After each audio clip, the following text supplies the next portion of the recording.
today. And the meeting is being recorded, as you've heard.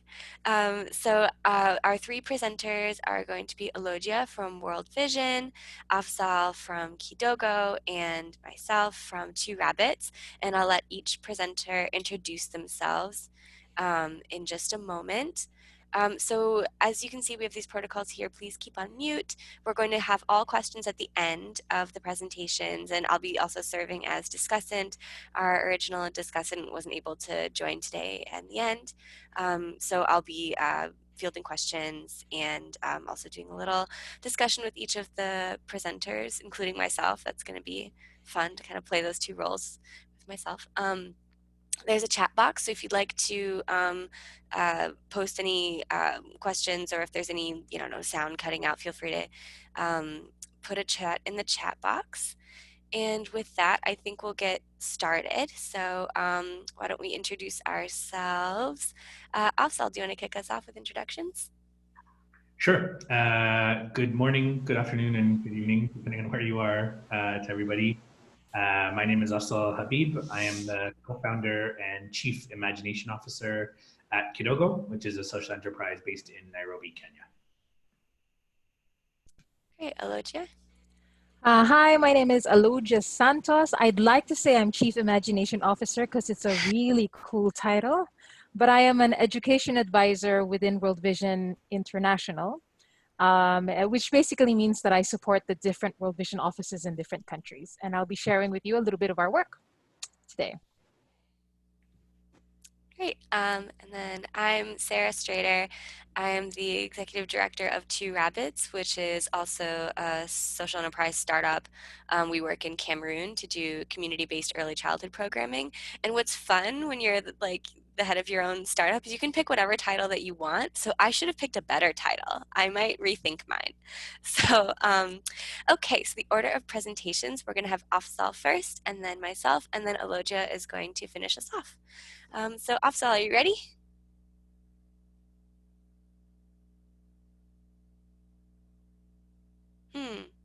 Afzal, can you hear me? I cut out there first, but I can go ahead. What's that? Sorry, I cut out there for a second. Yeah. You can go right ahead. Does everyone? Great. Can you see? Okay, got it. Here we go. Go ahead. Sorry. Great. So thanks everybody for joining us. I'm going to speak a little bit today about our model here in Nairobi, which is called the Kidogo Way, and tell you a little bit about particularly focusing on our coaching and mentorship as part of our strategy, and what the results and the lessons learned from that work have been so far. So just to bring you to the context, in Nairobi's informal settlements, there are about 3,500 unlicensed and informal daycare centers, which are called baby cares. And they serve women who work in the informal economy and who live in the informal settlements, usually making at a household level less than $5 to $10 a day.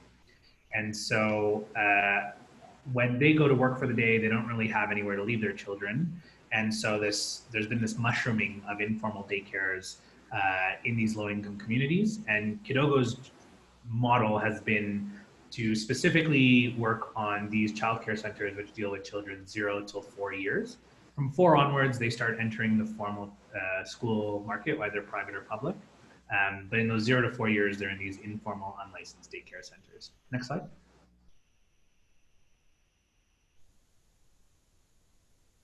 So the way that we work at Kidogo is we run an innovative social franchise model, which is basically that we approach women who are either already running a daycare center or who are interested in running a daycare center in their local community. And we recruit them into our program. We provide some training and mentorship. And the idea is to build a network of branded, higher quality childcare centers that are safe and stimulating for children, but that are owned by the mamapreneurs themselves, the women who run these daycare centers, who we call our mamapreneurs. And the idea behind that is that It retains community ownership. It is sustainable because they do operate as a micro business, so parents pay fees for them, and also benefit from the value of being part of a network which has quality standards, which has a curriculum, and which has some level of support for the women who are running those businesses. Next slide.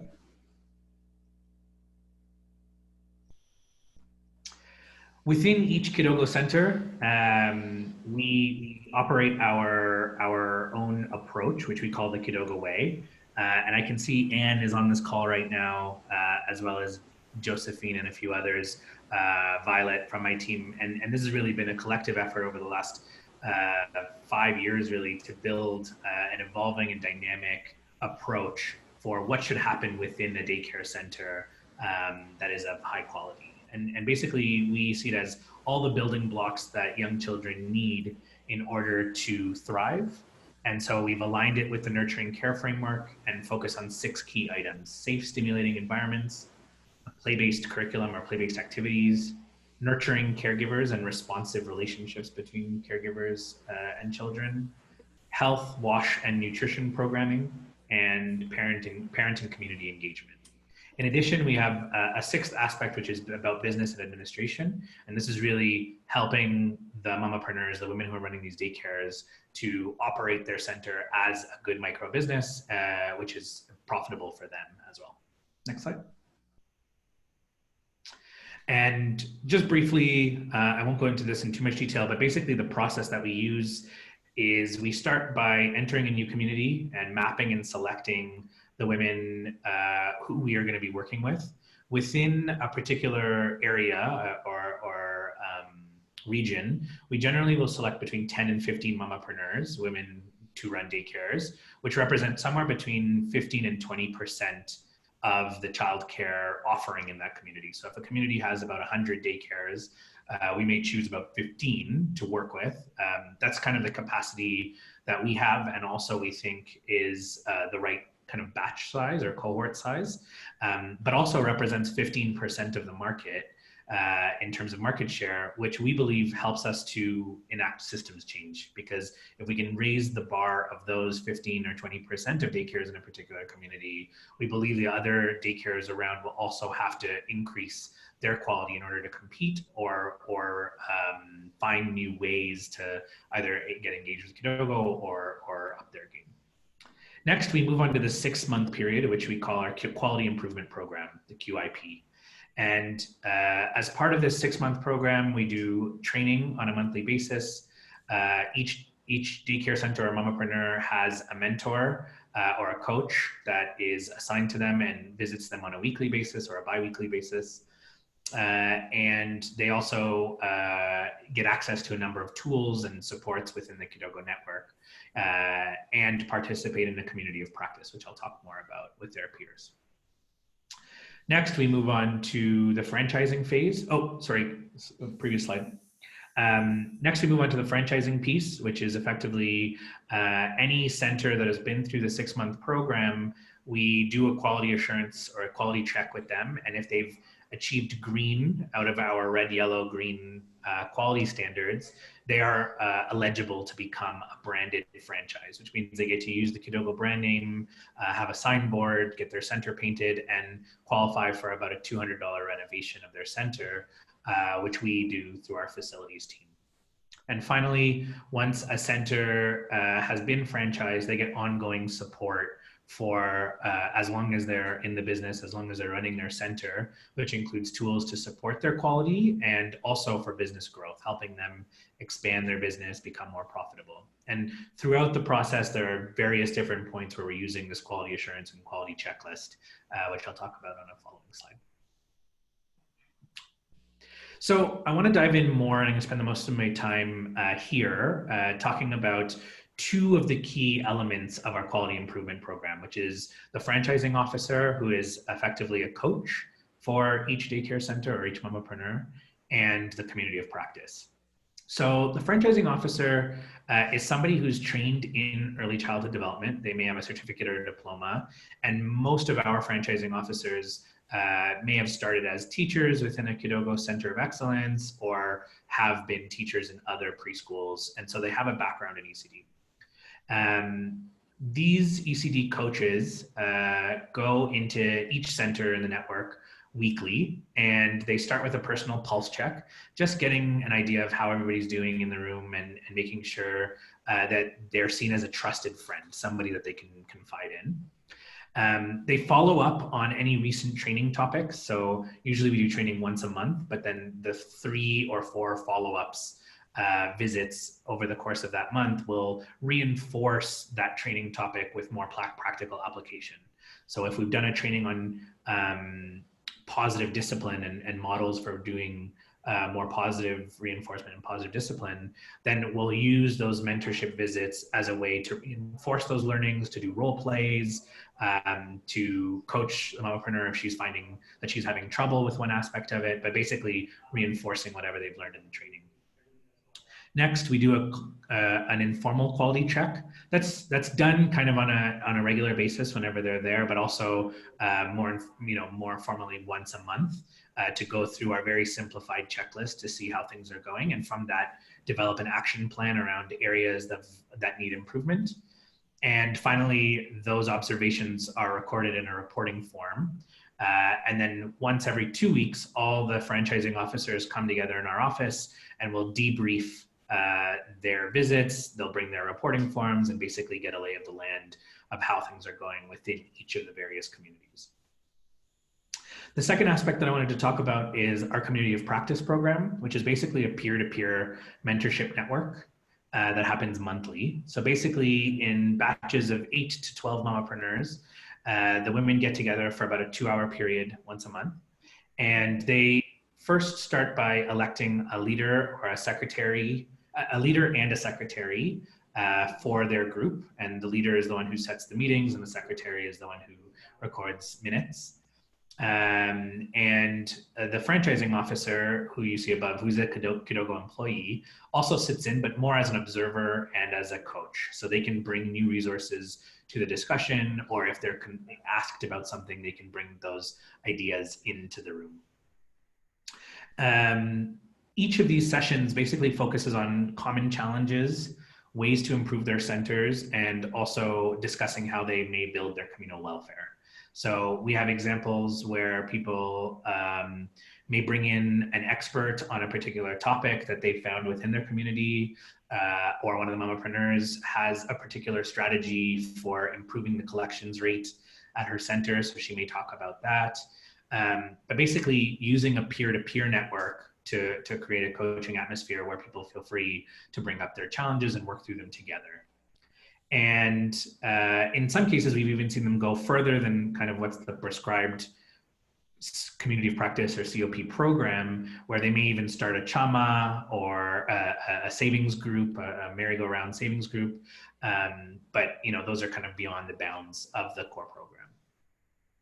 During these meetings, they typically make local materials or learning materials for the host. So one mamapreneur hosts every meetings and they go through a rotational. And so during the meeting, they may be making, let's say, bean bags. And then the bean bags that were made during that meeting stay at the center that's hosting the program. So it helps the host as well. And each center gets an opportunity to have some additional materials made for her center. And more recently, we've been trying to integrate an incentives program. Basically, instead of having daycares compete against one another because they all come from the same community, what we've been trying to do is think about how do we take a community of practice of 8 to 12 mamapreneurs and pull them together into a group. So this is the Kangemi community of practice, and incentivize them for good community of practice behaviors, things like attending training or paying fees on time or recording their finances, and incentivize them as a group rather than as individuals. And what that's done is created a much more communal, positive reinforcement of good behaviors. I'm going to rush through the next few slides because I don't want to overtake my time. Next. These are basically the tools that we use. So on the left-hand side, you kind of see the paper forms that the franchisee officers take out, but these are basically what they're assessing. These are our 6 elements of the Kidogo way. And in each of them, we have 3 to 5 kind of check boxes, which are very simple, low-hanging fruit, hopefully in many cases, quality checks that the mompreneurs and the spokes officers can do together, and that's really what informs their improvement plan. Next slide. So just to kind of wrap up here, in terms of what are the observations and lessons learned implementing this model so far, I was on the phone with Violet, who I think is on the call, to see what is it that we've really learned over the past 3 or 4 years developing this piece of the model. And 3 things on each of these. So, one of them on the franchising officer side is creating consistency and accountability by having regular weekly or bi-weekly visits. Mamapreneurs see that this is not a one-off, and they keep quality maintained over time. It's not something that they just do for the quality check when it comes. It's kind of an ongoing process. Number 2 is this trust and encouragement. The mamapreneurs feel that we take an interest in their personal and business success, and having somebody like a trusted friend to confide in helps ease their caregiver stress. And we know from the literature that maternal stress and caregiver stress is one of the major elements involved in avoiding abuse and toxic stress for children as well. And finally, it gives us an opportunity to share good practices. The franchising officer is able to identify which mamapreneurs have been doing particularly well at different topics or different aspects of running their childcare center, and highlight and reinforce those good practices amongst other mamapreneurs and bring them to light in the community of practice. As we move into the community of practice side, what we've found is that the community of practice has really driven ownership of the program. The mamapreneurs no longer believe this is Kidogo's program, it's their program. This is our program. And that's really important to us for sustainability. That's really important to us for engagement levels. And that's kind of been the biggest benefit we've seen. In addition, we're seeing a lot higher levels of self-reliance. Mamapreneurs are more confident in solving challenges themselves or amongst themselves as peers, and not necessarily feeling like they need Kidogo's support to address those challenges. In addition, we've seen improvements in our organic growth, which is that mamapreneurs, as they're part of a community of practice, may bring their friends or others into the program because they see what they're doing there. They're missing that communal benefit.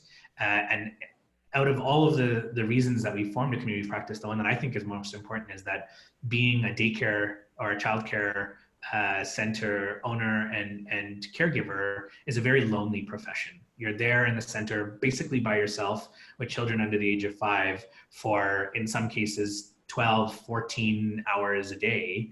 And you're doing that Monday through Saturday in most cases. And so you don't really have a whole lot of social interaction. And by bringing this community of practice in, what we've been able to do is create a social network that also reduces competition and competitiveness between the mompreneurs and actually sees them as one collective group and that they can lift each other up. So we've seen some really great benefits there. Next. So how is it working so far? First of all, in terms of our ability to scale, the Kidogo network today is about almost 100 mamapreneurs. Not all of them are franchised, a small proportion of them are franchised, but these are the ones that have been recruited into the network and are either going through the quality program or have finished the quality program but aren't yet at the standards. Altogether, we serve just over 2,500 children every single day in one of these centers. And we work across 8 different communities in Nairobi. I think we've probably mapped closer to 10 more, but we currently have operations in about 8 communities. Next slide. And in terms of the impact, now again, this is the whole quality improvement program, not just the coaching and mentorship piece. But basically on this slide talks about how we've measured quality and how we've seen it change over time. And so this is for one particular batch in 2018, where we took a group of mamapreneurs through the program. On average, they were at a 1.6 on the FSER scale, the Family Childcare Environmental Rating Standard scale. We were able to bring mamapreneurs up to an average of 2.8 over that quality improvement program. So we saw a substantial increase, though the centers weren't great, they were improved. And then after the quality improvement program, what happened was there was a group that got continued mentorship and continued community of practice. These are our franchisees, and their quality continued to improve even after the community after the quality improvement program finished. Whereas those who dropped out of the program after they had completed it and were no longer, were not franchisees, so they didn't get the visits in the community of practice anymore, that discontinued mentorship led to a slight reduction in their quality.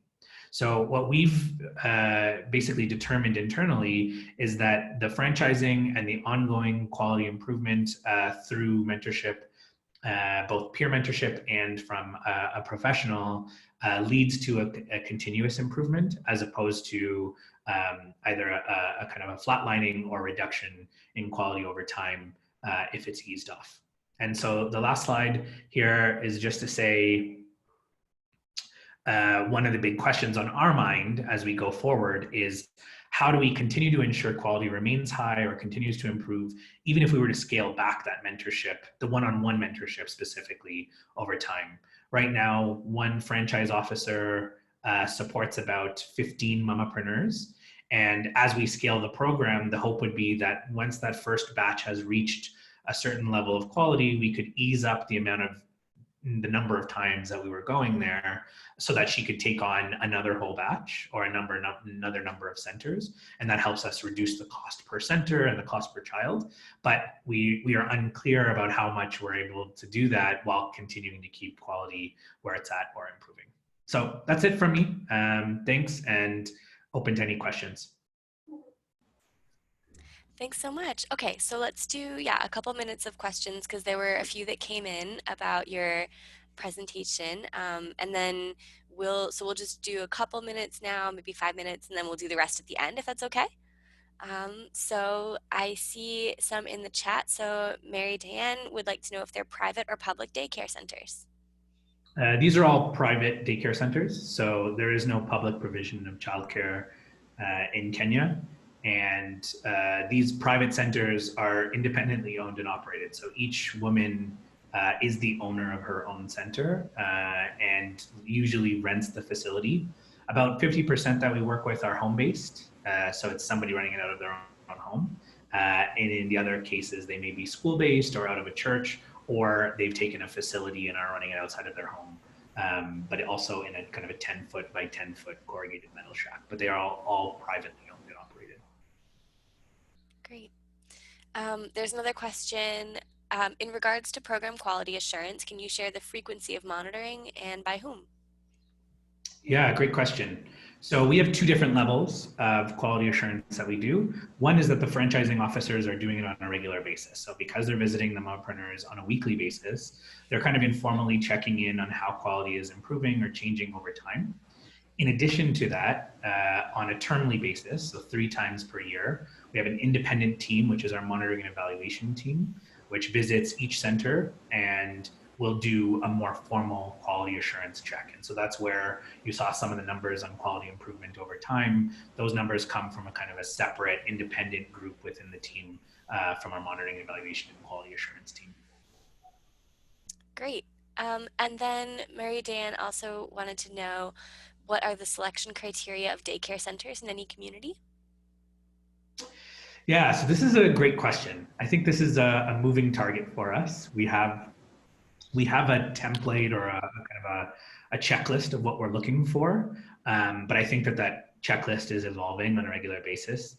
I think the simplest way to explain it is, we call our caregivers mamapreneurs, and that really combines the two aspects that we're looking for. We're looking for somebody who is a great mama, who is very loving and caring and exhibits kindness and just a love for kids. I think that's really important.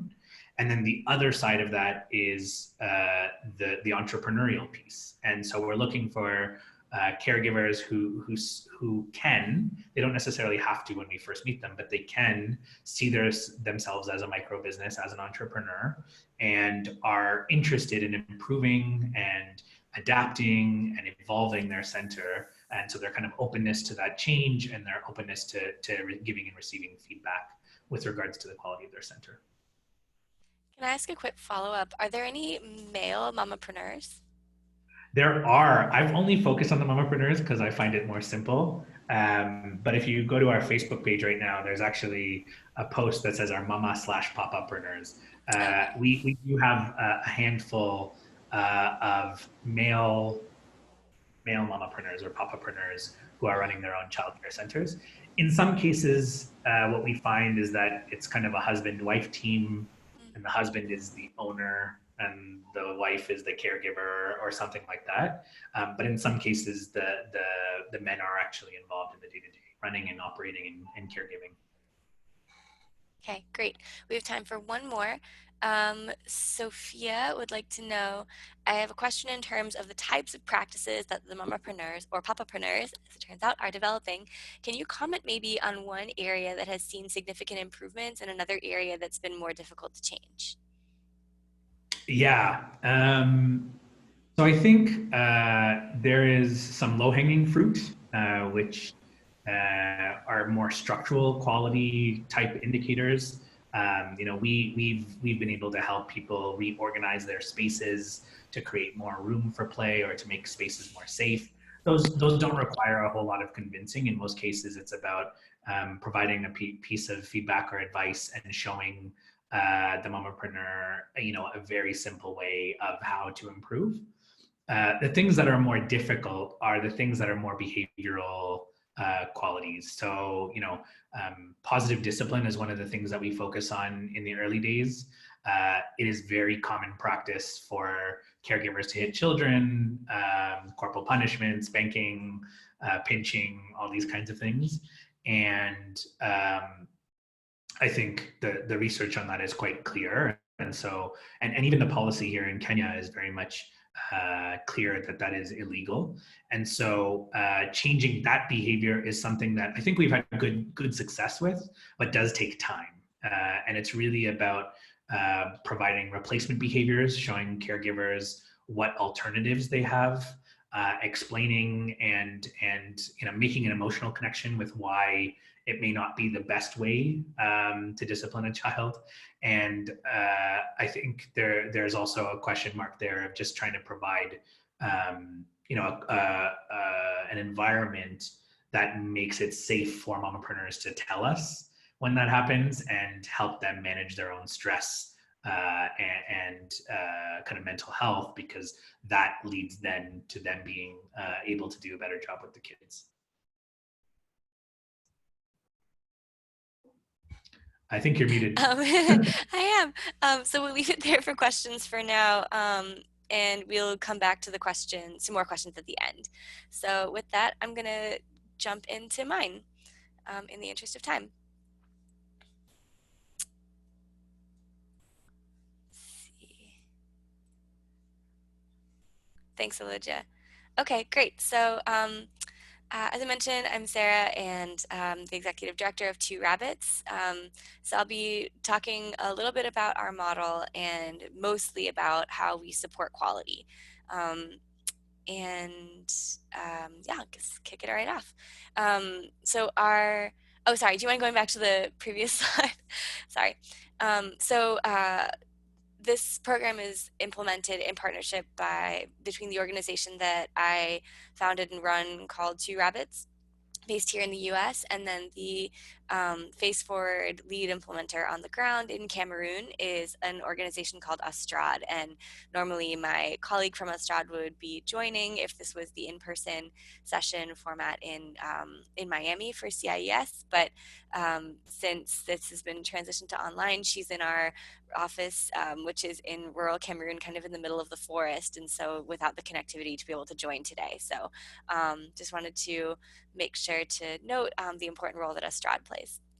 Okay, now the next slide. Thanks. So I wanted to give a little bit of context about the people that we work with. So Two Rabbits works with a group called the Baka. So they're an ethnic group located in east and southern regions of Cameroon.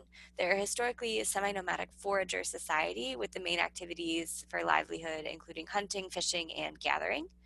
There have been efforts over the last 50 years by government, civil society, religious organizations to transition the Baka away from this semi-nomadic lifestyle to sedentary agriculture and animal raising. Some of this has been with good intentions and some of it not, but the result has been a major uprooting of people from their way of life and separating them from their livelihood, their historical source of their livelihood, with devastating consequences. So there's been uh, coinciding increases in alcoholism, in domestic violence, suicide rates, and depression, and also child malnutrition over the same period. And anyone that works with Indigenous communities on this call has probably heard a similar story or experienced something similar. It very much reflects kind of the global experience that Indigenous people face. With respect to schooling, schooling is in French in Cameroon as the official language of instruction, and most Baka families don't speak this at home, so it's quite a shock when kids get to the classroom. There's almost no Baka teachers, and there's also widespread stigma and discrimination against the Baka as a quote unquote backward people. And so schooling can be really hard for kids where they're not learning effectively and they face a lot of stigma and bullying from classmates and from teachers, which leads to a really high dropout rate. 80% of Baka adults identify as illiterate. And so just kind of shows the impact of such poor school offering for kids. So a Baka father described, his ambitions for his daughter as that he wants her to pursue both this traditional forest-based education that's vital for her survival, but also to pursue formal schooling so that she can learn to read and write and speak French and all those things that you learn in a classroom. And he said for him, trying to pursue both is like trying to chase two rabbits at once, that if you try, you'll lose both. So next slide.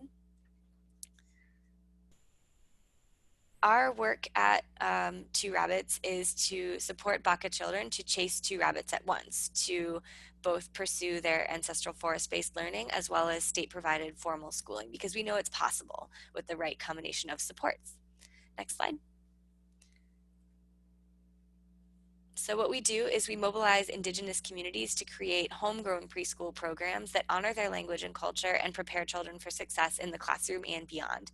What that looks like is we engage community members to create a curriculum with songs and stories and games in the language and style of the Baka, specifically for the preschool age groups of 3 to 5. Um, and then we record it in audio form onto crank and solar powered MP3 players like the one that my little friend here is holding. And that creates an interactive audio instruction program that looks and feels like Sesame Street. But what it does is it provides a model for what quality enrichment should look like. And then we also train youth that are nominated by the community to serve as preschool teachers using this curriculum to animate activities. Sorry, I guess it's a franglais a translation from French, but to bring learning to life really, and to do so despite their own low literacy levels. So instead of having to read and digest complex guides, they're able to use this and then have a much simpler written accompanying document that guides them through activities. So I'm not going to be talking much about our program in itself, but much more about how we support these youth to be effective preschool teachers. So let's go to the next slide. These are our teachers. They're better at teaching than taking group selfies. But here they are. And so I wanted to first just start by saying, who these people are. They're youth nominated by their communities. There's almost no employment opportunities. People live, either through agriculture or forest-based activities. And so like paid employment is not very common at all. And so these are, mainly most of our teachers are below the age of 30, and they're not formally trained by the government pre-service program. They're very eager and excited. So the same attributes that we look for, that we support communities to look for in the youth they nominate, that Afzal mentioned, of someone that has a heart for kids and is eager and excited to learn, and also has a basic level of education, so they're able to read and write and do basic math at a certain basic level. And so recognizing that these are people that are not coming with any base in education or child development for starters, and also that the community is in great need of leaders, and that running a preschool program in these highly marginalized communities is not just about providing education. It's also about showing the world that people here can solve their own problems, that they are capable of leading their own initiatives. So youth development is a critical part of our program. So this coaching is not just about effective teaching, but also developing youth as leaders. Next slide. Another important aspect of our context is, oh, sorry, the slide before that, there you go, is kind of the state of the Ministry of Education. So there is not formal provision of preschool in a very large sense at all. Across the 4 districts that we work in, there are 2 public preschools, and they're both located in the main like way town between the major city and the forest. And so there really isn't any government support or budget for a preschool. There will be. There's a policy and a new program coming underway, and our program is in line with that policy, but it hasn't been implemented by the government. We're a little further along in implementing it than the government is. So this picture I love. It's the 4 inspectors from the 4 districts that we work in on the one motorcycle that they have between them, and they have a zone to cover that spans 500 kilometers. And so it's just to show that there's no physical possible way that they could fulfill the role foreseen for them of providing regular support and oversight of the schools. So our inspection, where our office is seated in this town in the forest, not only has no motorcycle, the inspection also has no computer and actually no inspector. The guy in orange, Mr. Mushipu, is the pedagogical advisor. So he's supposed to be supporting the inspector, but he's not the inspector. We haven't had an inspector for a year, and he's about to get on this motorcycle. So that just goes to show that the ministry has a lot of great ambitions. The team is really excited. These guys are really dynamic and they know their stuff, but they just have so limited ability to actually get out to schools. Okay, next slide. A third piece of our context is that because preschool is so limited, people don't know what quality preschool education looks like and what it means to play through learning. So even the inspectors during our training, they participated and trained our youth teachers, and their example of play-based learning was that you ask a question and the kids are participating because they respond to a question. That was playful. But we know that's not quite the case, and it's really just a lack of exposure to what that looks like.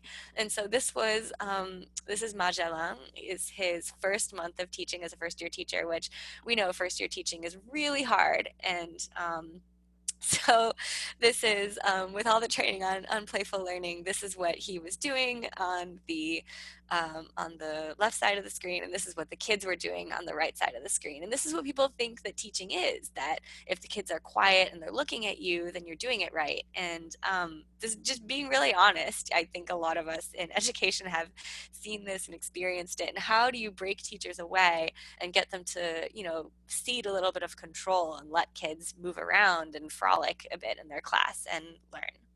So our teachers are just not accustomed to playing. Okay, so next slide. So our objectives in supporting teachers and setting up our coaching program were to improve the quality of teaching and learning. That is, we want to see faithful implementation of the program as designed. We want to see playful learning, real play, and we want to see quality interactions between the teachers and the kids in the class and among the kids themselves. And I should say also our teachers teach in pairs. So there's 2 in each classroom. And then we also wanted to improve our teacher leadership skills. We want them to build peer-to-peer learning to see how they can support one another. We want them to build critical thinking skills and also problem-solving skills. Next slide.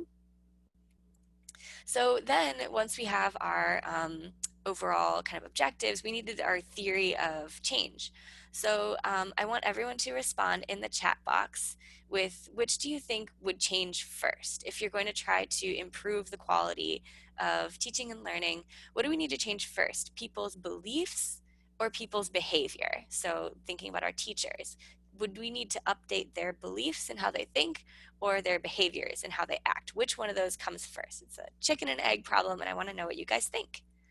So go ahead and put it in the chat. Quick, quick, quick. There's like a lot of you guys on here. Thanks, Daniel. Thanks, Marie. Brave first movers.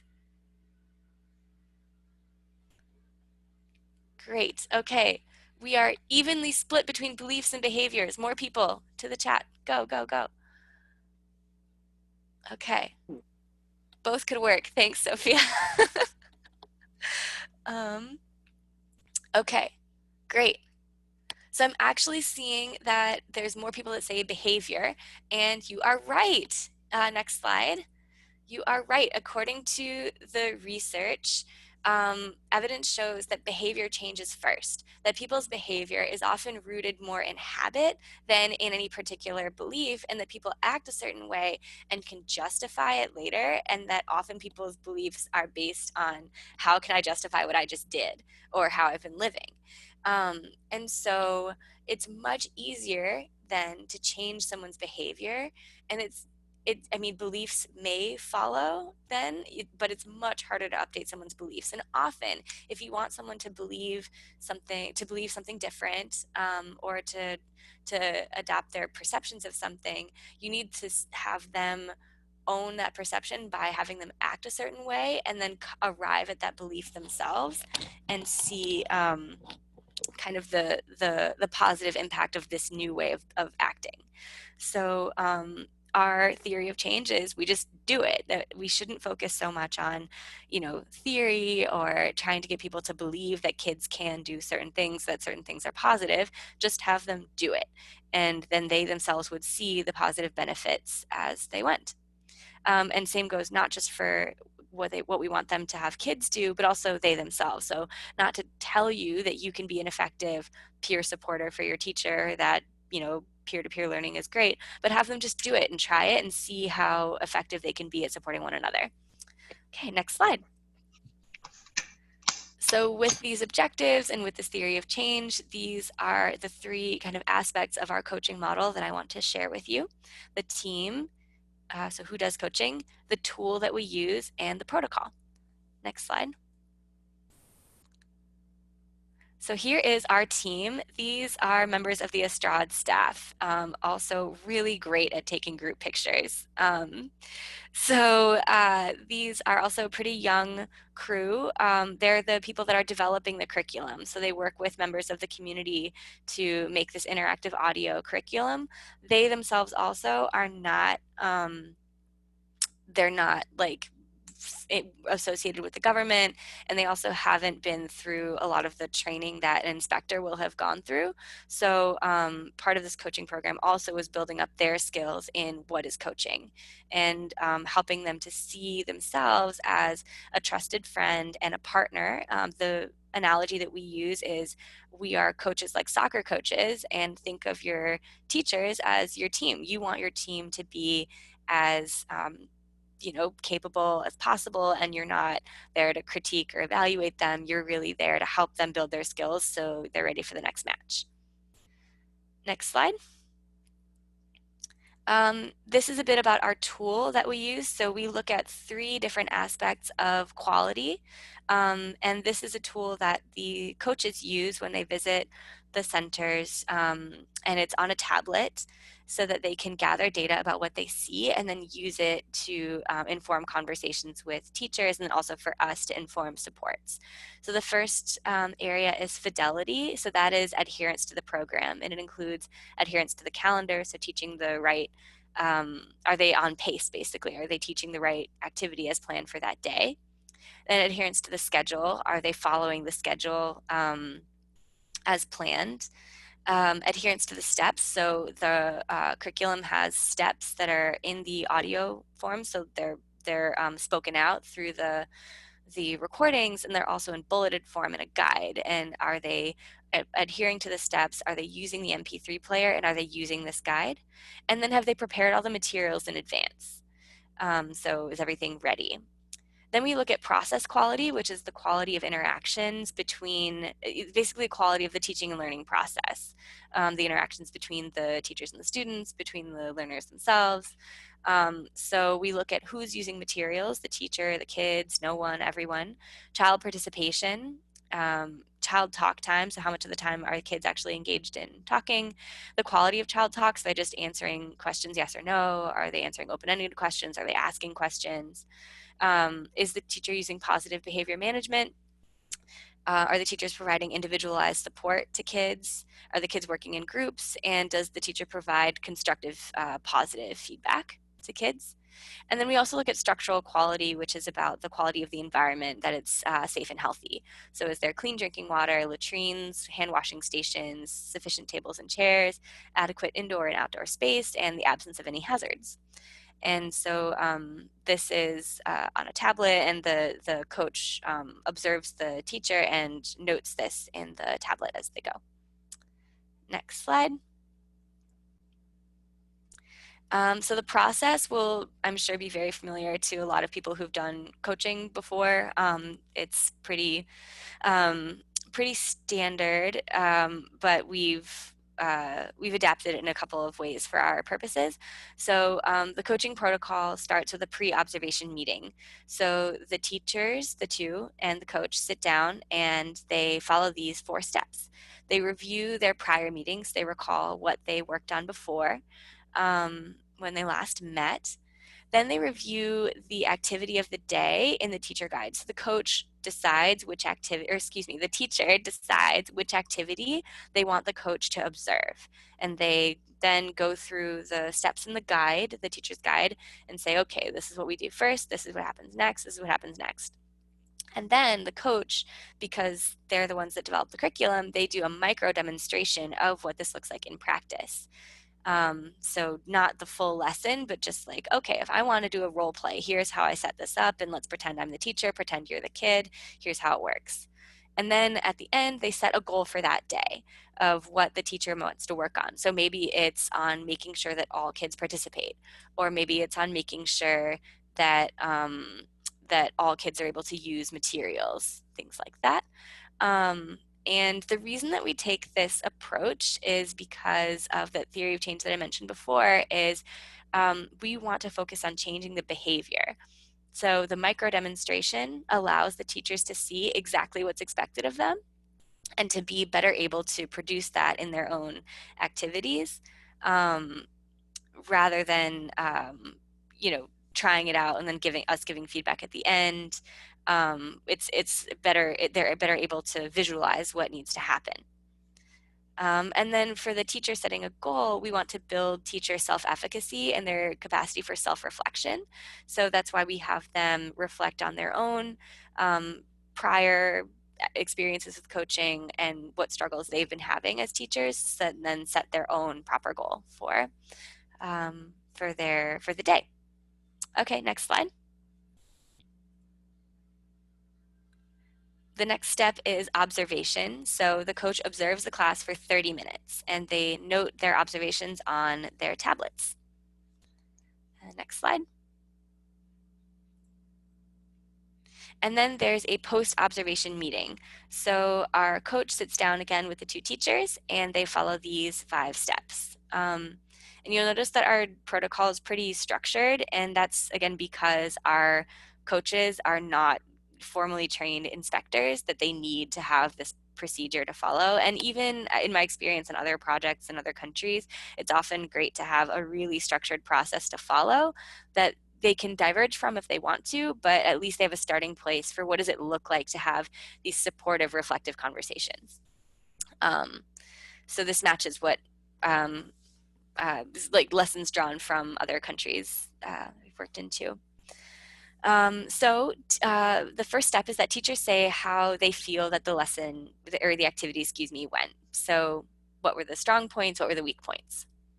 And then the coach asks the teachers specific questions about 3 aspects of how the activity went. So adherence to the steps as planned, children's levels of participation and the quality of participation, and then the interaction among children. So these are aspects of process quality, the last two that we find that we want teachers to consistently be more attentive to. So we've just worked them right into the coaching protocol. So then once the teacher has reflected in general and then reflected on some specific points, then the coach offers first positive feedback of all the great things that they observed. And then the fourth step, the coach offers at least one, but at most 3 points for improvement. And that's to make sure that our feedback is digestible. We don't want to overwhelm teachers. Being a first year teacher is really hard. Being a second year teacher is really hard. And we want to make sure that we're giving them something specific and actionable, and also building up their confidence through this process and not discouraging them by highlighting too much. Then the teacher takes this feedback and their own reflections, and they set a personal goal for their next teaching. So we take this model for a couple of reasons. One is self-reflection encourages critical thinking, problem solving, so identifying an issue and then identifying a solution, and idea sharing among teacher pairs. Our hope after this, and what we tell them always, is that our hope is that this is a model for you to be able to follow after. We don't come every single day to do this, but this is something you can do every day. You're teaching in pairs and you can observe each other and give feedback and use that to grow your own practice. And teachers do this. We've seen that not only within the same center, but also clusters of centers will meet just of their own volition and go through this process together, which is very exciting. So I want to share just a story about kind of what this looked like in one classroom on the next slide. So in one of our villages called Bizam, two of our teachers, one was very shy and would take the lead of the other, and the one who he took the lead of was the one who wanted to be very much like the lead teacher, front of the room, managing the class, like in a very didactic way, like you would see in like a high school or something. He had the kids all seated in rows, etc. And so just when we put this coaching protocol into place, it was really interesting. I was there the first time that they got coached, and just kind of sitting and observing to see how our coaches did. And the micro demonstration was really kind of a pivot point, I think, in terms of them seeing in their own classroom, because they're seated in a corner of the classroom doing this, and seeing what it looks like and having just this clear idea of what's expected, and then them being able to turn around right then and there and do the same thing with their kids. And the difference in the quality was just night and day. So kids were engaged in group work, kids were playing with materials, kids were discovering new concepts rather than just being kind of told things. And then them being able to reflect on that and identify in their reflection not only what worked then, but what could work in other activities, other parts of the day, in ways that could draw those learnings into other areas, was really exciting. And you could see the very confident one learning more about play, and the shyer one learning about how he can help himself and his colleague improve. And so that was just a great example of this combination of improving practice and also improving leadership at the same time. Next slide.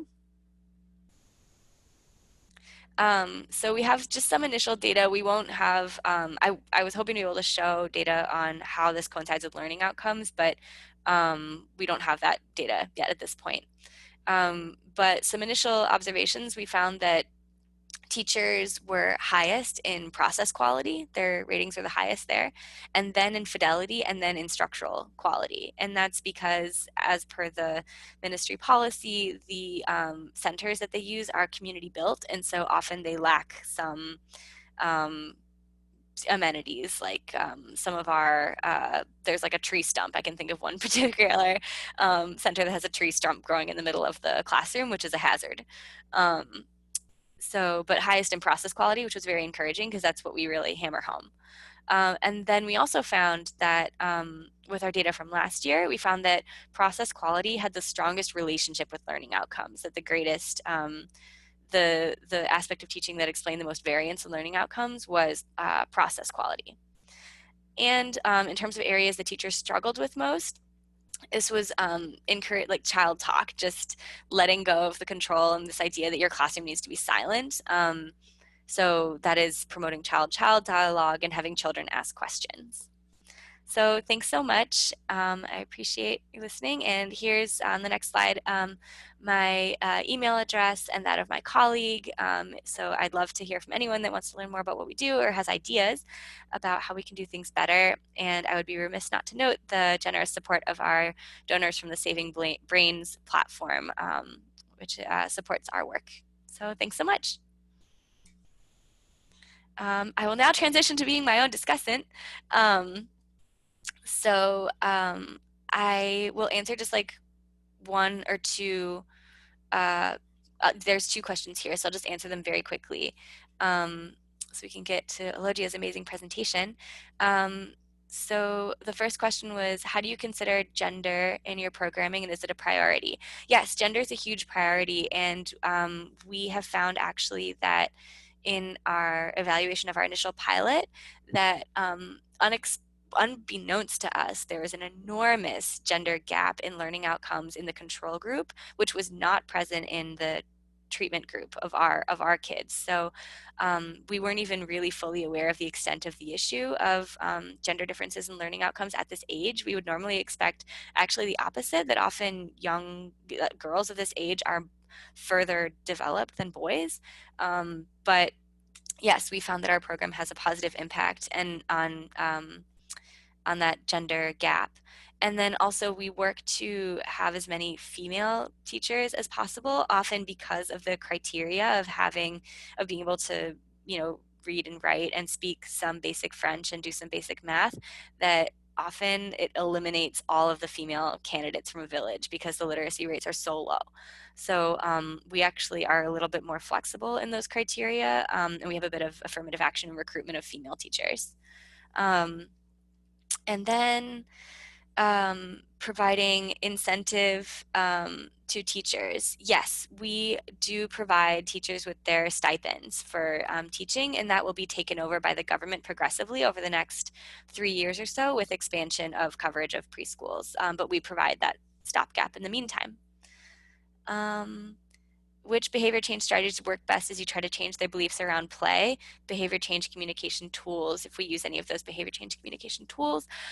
We actually find that this just do it approach is the most effective. So taking that example of the One Village in Bizam, they were so hesitant to have their kids do anything in groups or to do anything that would involve excessive child talk because of what they perceived as what good teaching looks like and what they perceived that the inspector wanted to see them do. They're actually the closest to the village where the inspector lives.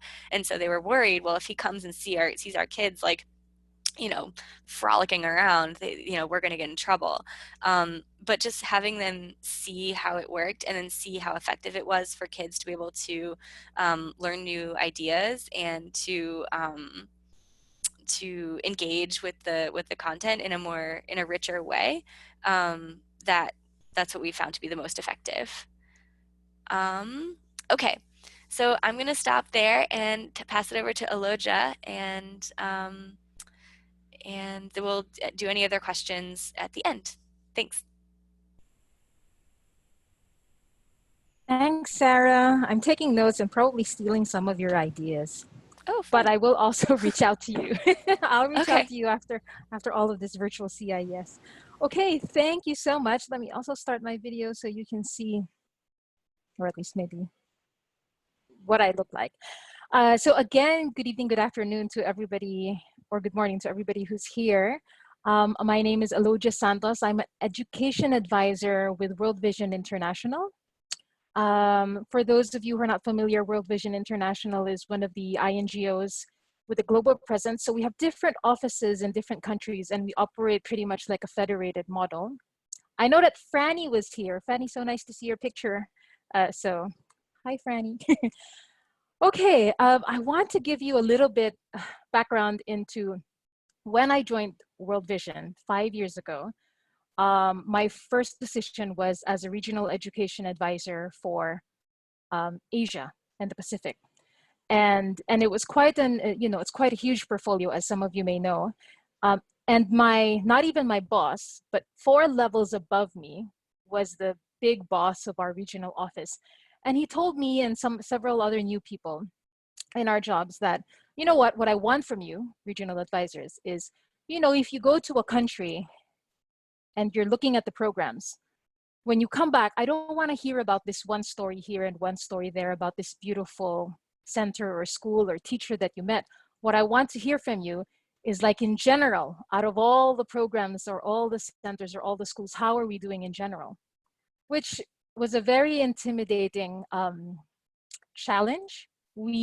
Our knowledge management system wasn't at par yet, and even then, how could one visit, or at least maybe one visit to see maybe 5 centers during 1 or 2 weeks, be able to encompass what you see? So that was the challenge for myself, but I imagine that's the same challenge for anybody who's here who has a portfolio at the national level or perhaps in a subnational level.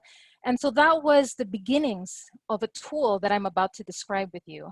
Um, I the focus of my presentation right now is to really give you a background and an idea of a tool that we are using and how we started developing that. Oh, so this was the problem. There's about 54 offices around, and some of them may have ECD programs, some may not. How many of these ECD centers met quality standards? And if they don't, why not? And more importantly, how can we continue to support these ECD centers? So very intimidating questions.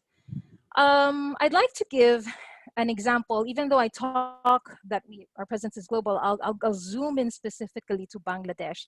And I'm happy to see that some of my colleagues from Bangladesh are here, because of course they are the ones who are really running the heart of the program. In the context of Bangladesh, for example, you have an ECD teacher. And like some of the examples that were shared by Sarah and Afsal, often they are I suppose, our counterpart of a mompreneur, a mother in the community who had a heart for children, who has the ability to take on the challenge, be trained, even though she herself may not have professional teaching backgrounds, to become an ECD teacher in a community-based center. So something that has been set up by the community with the support of World Vision. And likewise, there is also a community volunteer who steps up as the ECD supervisor. Similar again to Sarah's story, there is not a big infrastructure in many of the areas in Bangladesh in terms of supporting the ECD centers, especially those that have been set up by the communities. So she or they are also then community-based people. And then you have the World Vision staff. You have a program officer who may or may not have a background in education. They basically do whatever the area decides to do. So it can be a mixed mash of some health programs, some education programs, and some livelihood programs. And even here in this context that you see, they're doing ECD, but they're also doing early grade reading for primary school. Then there is also a World Vision staff education specialist who then oversees a series of collections of a cluster of a geography. So just to give you a picture that in addition to myself, all these other people who may or may not have a strong background in ECD are then expected to kind of be able to provide some kind of guidance, some kind of decision in how we can improve the programs. So what was the solution? So we looked to MELE, which is developed by Melco. For those of you who are familiar, it's basically, MELE stands for Measuring Early Learning Environment. It's a tool that has been developed by UNICEF, UNESCO, World Bank, and Brookings Institute. MELE, it can be used to evaluate ECD centers. It's a Likert scale with several items relating to physical conditions, teaching and learning materials, social-emotional interaction, and teaching. I'm going through this really, really quickly because I'm covering a lot of ground, but we had challenges with MELE. So for those, I can't show you MELE right now because it's quite an exhaustive tool, but as you can imagine, it is a Likert scale. And I'll show you an example of one question that it has. And because, you know, MELE is easy enough to answer if maybe you have a stronger background in ECD, but it has several compound statements. And those compound statements were found to be sometimes confusing to answer. Plus also for analysis, it hid the ability for us to really go down into the specific gaps and needs when the data was put together. An example of a statement is over 75 blocks of at least 2 shapes and or sizes are accessible. So there you have quantity, you have the number of shapes, and then you have the different kinds of sizes. Already 3 factors in one statement. So what was our second solution? We kind of adapted MELE and we came up with our own tool, which we call MICA, which stands for Measuring Evidence of Quality Achieved. It's our digital monitoring and coaching system, and it has 3 features. The first feature is, you know, all those usual paper forms for monitoring, we've digitized them. There's a teacher interview, there's a class observation tool, and I've highlighted it in orange because that's what I'll focus on for this presentation. We have a committee survey, and we have a home visit tool. The second feature is that we've programmed it so that at the end of the observation, instant feedback comes out that can serve as a guide. And as Sarah mentioned, we've programmed it also so that only 3 points are coming out. So it will list some strengths, it will list some challenges that were faced during the class, and it will provide recommendations based on those challenges. And then the third feature is that the data that is then submitted is connected to a business intelligence software so that we're able to aggregate the data, analyze it, and visualize it in order to update daily. So here you see an example of a dashboard, the old version of the dashboard that's being kind of used in order to prepare for an action plan. So actually, in terms of moving forward, I would like to activate a poll. And I hope you'll answer for me because there's a lot of things I can talk about. I want to find out what you're most interested in. Do you want to see an example of the dashboard? Do you want to learn how the instant feedback was developed? Do you want to learn how the standards for the dashboard were developed? Or do you want to learn how the questions were developed? Are you seeing the poll actually? Oh, you're viewing the questions, okay.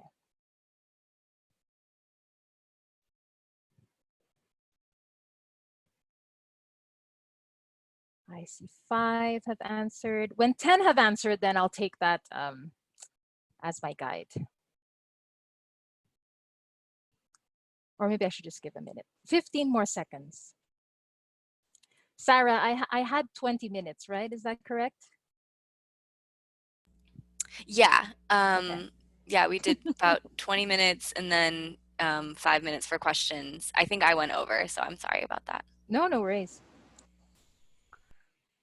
Okay, see an example of the Bangladesh ECD program. Okay, so let me end that and I'll go straight. Oh, well, let me share the results. So you know that I'm not fibbing.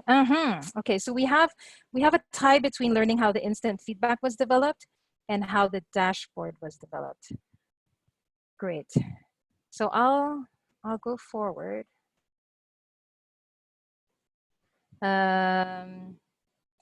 Okay, let me just share first and foremost that MICA is basically MELE adapted. We just turned MELE into closed questions. I need to state this, that we had taken the support of Dr. Francis Abud from McGill University, who is one of the MELE experts, in fact, MELE developers. And then we pilot tested it in Bangladesh and Cambodia with the World Vision field staff and local stakeholders, some of whom are here in this call. This is important. So first is we divided the MELE items into 4 different categories, pretty much also what Sarah and Afzal had mentioned. But for us, we divided them into 4. The first being physical conditions, with those items, as you can see, pertaining mostly to infrastructures, cleanliness, wash. And then we had teaching and learning materials, which in essence is basically the presence of toys, books, and stimulating materials. for the children. And then there is the third one, which is joyful interaction and inclusiveness, pretty much things related to giving the child power, child agency, the practice of praise, songs, positive discipline, and behaviors around gender equality and inclusion. And then the more, I don't want to say academic, but teaching skills, so that you're practicing questioning, scaffolding. If you are teaching literacy or letters, are you doing it in an age appropriate way? Is there storytelling, things like that? And I've highlighted these 3 items in orange because I want to show you an example of what it looks like in Mele. In Mele, if we're looking at presence and use of corner play or play corners, this is what it looks like in Mele. Level 1 is there's no play corner. Level 2 is there are 3 or fewer corners. Level 3 is there are 4 corners, each with less than 10 different items. And level 4 is there are 4 or more corners with 10 or more varied items. And likewise with blocks and buildings, you have the same kind of similar progression and qualitative discussion. So what we've done is we've basically designated that if you're at level 1, it's below minimum. If it's level 2, it's minimum. And if it's level 3, it's quality. So this is the first step of kind of going into that standard. Okay. So again, these were that's minimum and that's quality. So bear in mind again, presence and use of corner play and quality of blocks and buildings. Oh no, okay, not enough time. And then with Dr. Aboud, we ranked them according to which items have proven to have impact on learning outcomes as determined by the body of evidence. So for example, that big category of teaching and learning materials, we ranked all the sub-items under it, with use of corner play being number 1, the kind of lesson materials being number 2, quality of books being number 3, quality of blocks being number 4, imagination play materials being number 5, and so on and so forth. I admit this was a difficult part of it because, of course, everything is important, but we needed to force ourselves to rank it. And that is important because we created messagings for all of those items, depending on whether it fell as minimum or quality or below minimum. And based on what comes out in the observation, the program is then decide to spew out, so to speak, or to generate the strengths, the challenges, and the recommendations based on that ranking. And as you can see, as I mentioned, only 3 points will come out as strengths, challenges, and recommendations. And we've also programmed it in such a way so that 1 point will come from the teaching and learning material category. Another point will come out from the joyful and inclusive interaction. And another point will come out that is related to the teaching skill. Right. Okay, and then, and I know I'm kind of adding a calculation over another calculation. I promise you this is the last calculation. So let's see, let's just look at letter B, the category of teaching and learning materials. As I mentioned, there's different items under it, which we had ranked. But if you remember from Mele, there was a level 1, level 2, level 3, and level 4. So for an ECD center to be considered that it met minimum standards for the teaching and learning material category, they would need to meet all of these conditions listed there, which is for use of corner play, at least level 2. For lesson materials, at least level 2. For the quality of books, blocks, and imagination corner, at least one of these items needs to be at level 2. And I won't go through each and every item, but just to share with you that this was the kind of how we categorized it. Some categories were more complex than others. As you can see here, the joyful interaction, simple enough, wanting level 2 for everything. But when it came to teaching skills, it became a little bit more complicated. Meaning, for example, if you want to consider an ECD center meeting quality standards in teaching skills, then for questioning and scaffolding, they should have at least one of them would have met level 3. And then we've divided this part in terms of those that it's related to literacy and those that are related to kind of numeracy or cognitive parts. Because of course, in one class observation, it is possible that the teacher may not do both, but just one. And so for an ECD center to meet minimum standard, in general, overall, they must meet minimum standard for all those categories. And the same applies for quality. No, I hope I'm still making sense. Now, this is an example of Bangladesh and what their dashboard looks like right now. So based on what I had described, this is the overview. So it looks a bit like, whoa, a lot of graphs in one slide at first, but I'll walk you through it. So out of 242 centers in their program, if we look at the lower left, I'm not so sure if you're seeing my arrow, but out of 242 centers in the program, 241 have been observed and they're therefore, included in this calculation. 76% met the minimum standards as we had defined earlier, and 40% had met the quality standards. And what is that? We've broken down those categories down here. So if it's a dark brown, that means that for that category, they met quality. If it's dark blue, if it's blue, then they met minimum standard only. And if it's yellow, then they met below minimum. So already we can see that what we're struggling with right now in World Vision Bangladesh is more around the teaching and learning materials. We have additional information here as been mentioned by my co-presenters. Play is very important. So one of the things that we put already in this overview is, did the ECD center during the class, which usually runs around 3 hours, did they have a corner or indoor play? And did they have an outdoor play during that session? And happily in Bangladesh, 100% of all that was observed had done it, which is different in our other field offices, I'd have to say, where we're still convincing them of the value of indoor play and outdoor play.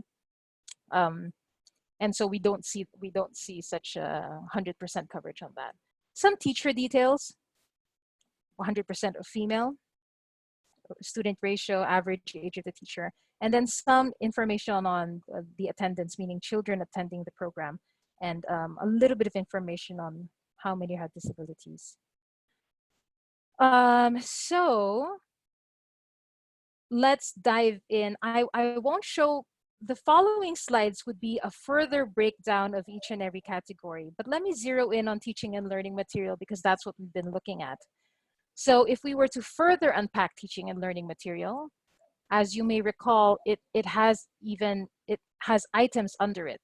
So all those things that we had seen, use of play corners are okay because most of them meet quality, and the other half or other 40% meet minimum.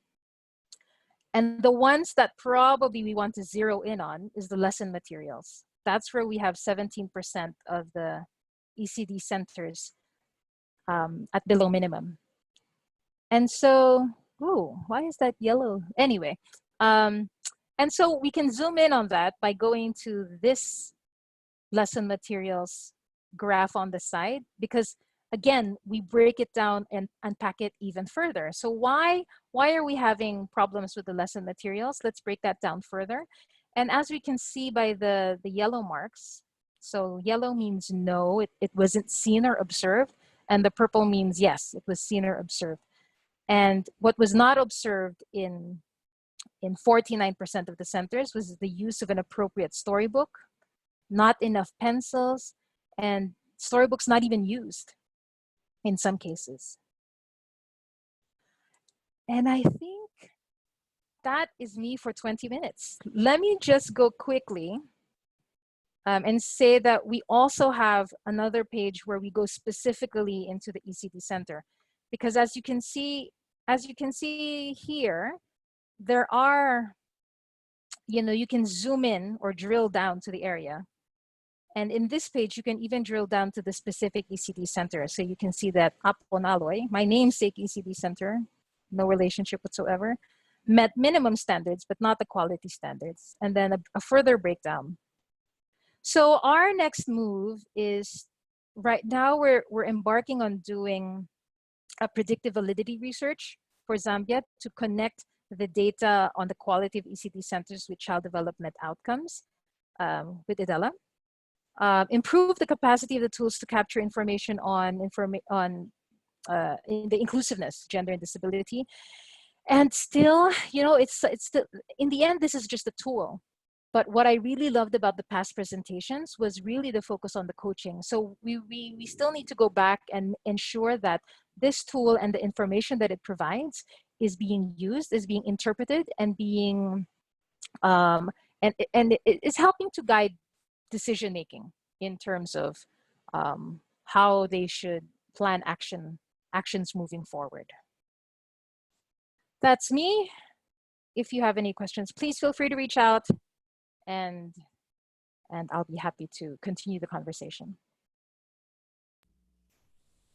Amazing. Thank you so much, Alodia. That was an incredible amount of information. I know. No, in a very good apologize. way. So given that we only have 3 minutes left, I'm going to skip my own discussant chat and just go right to people's questions. So let's see. People are saying great presentation. People, if you guys have questions, please do pop them in the chat because I want to get right to what you guys want to know. But if there's not, then I can ask things that kind of came to mind for myself. I don't see any questions coming through right now. Fire away, Sarah. Okay, great. So something that came up as a theme for me was about the skills of the coaches themselves and how do we coach coaches to be effective coaches. So let's see who wants to start. Just toss that out to you guys. Right. Well, I think Afzal should start because, as I said on my ending, that's our next step. Our first pilot phase had been so focused on developing the tool, making sure we were capturing things that we wanted to capture. And our next step, because I can see the data on how often it's being used, is to make sure that people are using it for coaching and for program improvement. Yeah, I think a similar answer from the Kidogo context.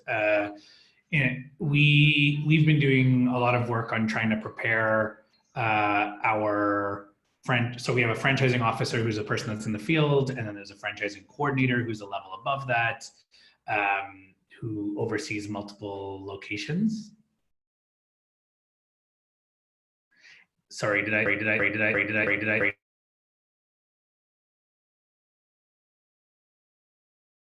You're now on mute, Afzal. I got, anyways. So what I was going to say was that we've been trying to think a lot about how we use coaching of coaches, or training of trainers as our kind of cascade model. And the one benefit I think that we have is that a franchising officer represents a particular community. And so when we do our monitoring and evaluation, we're still in the process of building out a dashboard similar to what Aloja just showed us. What we have is kind of a heat map of, are there communities where the coaching is particularly effective or areas where the coaching is less effective?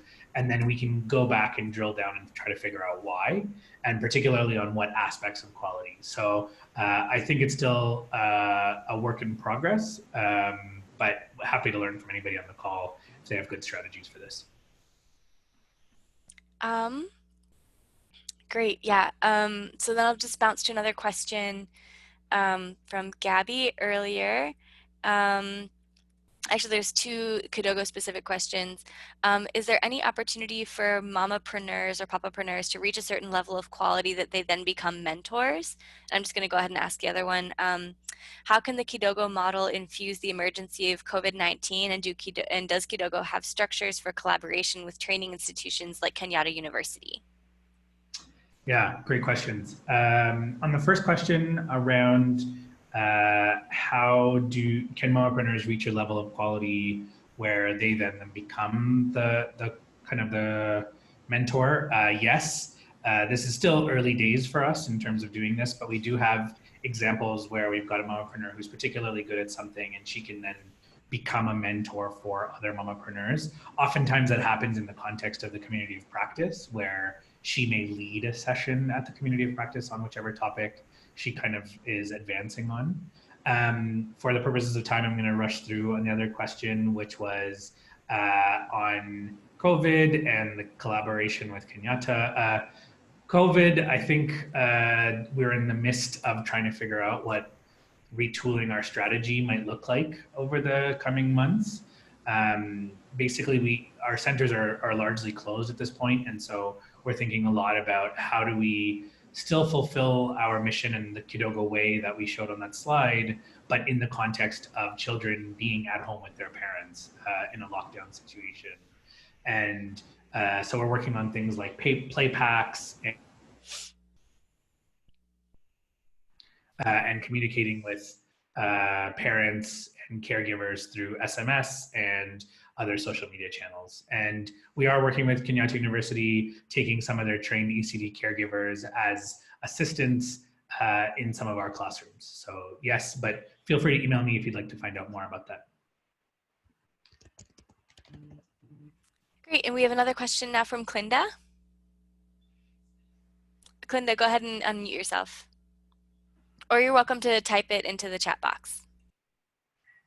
Hi, am I unmuted? We can hear you now. Okay, thank you very much, Kidogo, for the good presentation, and thank you for what you're already doing so far, because I know I borrowed some of your work which you shared, and we are using that also to sensitize caregivers using SMS method. My question goes to World Vision. I looked at your presentation, which was very good. Thank you too for your presentation. And I looked at the players you're working with. I saw ECD teachers and another, is it ECD supervisors? And then with the Yes. staff. Yeah, so my question is, looking at your model, I'm asking where you put, or if you have a structure like the community health workers or this,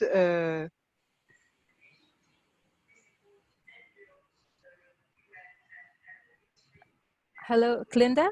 community health, a very low level. Right, thank you. No, that is an excellent question. Sorry, call them community health volunteers. Sorry. So I'm asking if you have such a level in hello? Okay. Hello? Yes, we can hear you still. Yeah, It's so a I'm bit asking choppy. if you have, I'm sorry because there's a lot of this internet disturbance. So I'm asking if you have such a category of people in the country you're implementing in, and if you also work with them, or if you consider them at some level as players, so that Right. you incorporate the health component in the good work that you're already doing. Right. Clinda, I love your question. Actually, normally in those four categories, we added a fifth one. It's just that Mela didn't have it, but our fifth one would have been integration with other sectors, like the health and nutrition and community health workers, as well as child protection mechanisms in the community. Now, of course, we definitely have that intention where the ECD centers very much work together with the other services around that are geared towards that age group. So indeed, health centers with the community health workers. And if they have perhaps a child protection committee as well. And that's why one aspect of the work that we do, even though I didn't focus too much on it, is working with an ECD committee, because they should be overseeing the connections between these different players. Now, whether or not they really do work together is very, very challenging, as you can imagine, because especially if the program is large, the strength of a health center is very different in one area compared to the others. But the short answer is yes, definitely. And in fact, that is one aspect of the quality of an ECD center that we would like to see, that the different services are working together for the same child in a holistic way. Yeah, thank you. Thank you. Great. I want to be cognizant of time. We're 5 minutes over. So thanks so much for everyone for participating. I think we've all shared our emails, and I'll just pop mine into the chat really quickly if anyone wants to reach out for other questions. And to contact us directly, because there's so much to learn from each other. This presentation also was recorded. We'll be sharing out the recording in the next couple of days, and along with the transcript of the chat. So yeah, with that, just want to say thank you to all of our presenters and to everyone who's joined us today, and have a great rest of your day or rest of your evening. Yeah, take care.